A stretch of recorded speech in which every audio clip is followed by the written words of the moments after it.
Welcome to Chennaicitygarden. So today in this video we are going to see about rose plants, how to grow rose plants in the rainy season, what kind of maintenance that has to be done during the rainy season. That is what we are going to see today.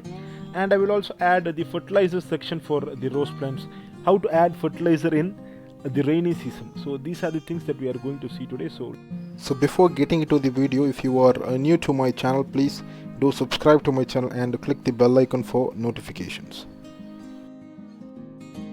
So as a first thing we will see the fertilizer thing.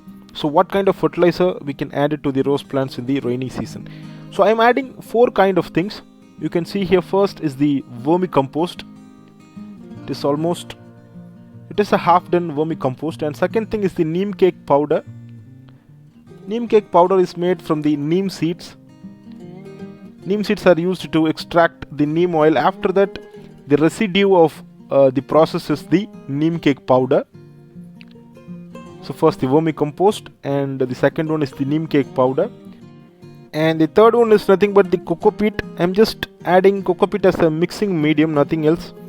The fourth one is the bone meal powder. This is the most important one of all, because bone meal is very much rich in phosphorus and it has little bit of calcium. So it has lots of phosphorus in it. So in that case, if you are adding bone meal to any kind of flowering plants, especially the rose plants, it can really grow well and bloom lots of flowers for you. So this is the fertilizer mix that I am using: a handful of vermicompost, a handful of neem cake powder, plus the bone meal. So these three with some amount of coco peat. So this is the proper fertilizer mix for rose plants. So the purpose of using both the neem cake powder and the bone meal is nothing but both are slow releasing fertilizer. So in that case, if you are using those two in the rainy season, it won't drain out very easily. It will stay in the soil itself for a longer time. So in that case, the rose plants can get all the required nutrients for the next 2 to 3 months. So that is why I am using both the neem cake powder and the bone meal. And neem cake powder is somewhat rich in nitrogen, so in that case the plants will grow really greener. So you can try both these fertilizers. And the third one, vermicompost, as you all know, it is one of the best fertilizer that can be given to any type of plants, because it has all types of nutrients, starting from the macronutrients to the micronutrients. So you can see here I have added all those fertilizer to the rose plants. I have added it to the roots.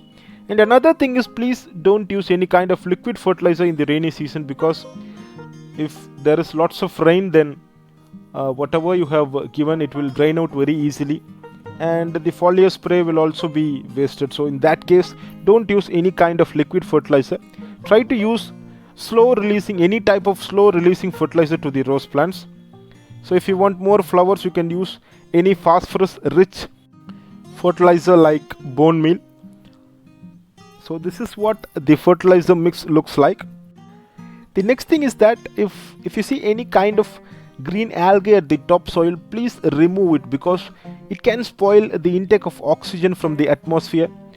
So in that case, there will be some kind of root rot at the roots. So it is always better to remove the green algae. So please follow these two things. I mean, adding the fertilizer thing. Next is the removal of green algae. The third thing is about the soil mix. Generally we use a typical soil mix which includes coco peat, red soil, and the vermicompost. So what I want to say is, please add red soil to around 50 to 60%, because generally it is a well drained soil. So in that case, if there is lots of rain, the water can drain very faster. You can add a little bit of river sand to the soil mix, so it can help in the drainage. And another thing is, if you add the red soil as a top layer, I was really surprised to see that there was no weeds at all. I was not able to find any kind of weeds, or very less number of weed plants. So in that case, it was really helpful for me. So please try to add more red soil to the soil mix. So next thing is about the pot. Whichever pot you use, please make sure that it has drainage holes at the bottom. Only then, if there is more rain, the drainage will be proper. So make sure that you put holes at the bottom of the pot. The next thing is about the Epsom salt. You can add a teaspoon of Epsom salt to the roots. I won't give it as a foliar spray because there will be lots of rain, so in that case I won't be giving it as a foliar spray. So it is always better to add it to the roots.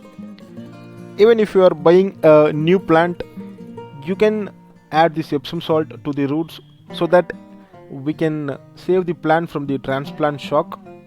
So in that case, please try the Epsom salt once in a month, whether it is in the rainy season or any season. Just give a teaspoon of Epsom salt to the roots once in a month. So these are the things that we need to follow in the rainy season. So you can try all those things, and if you find it useful, please give it a like and do subscribe to my YouTube channel. Thank you.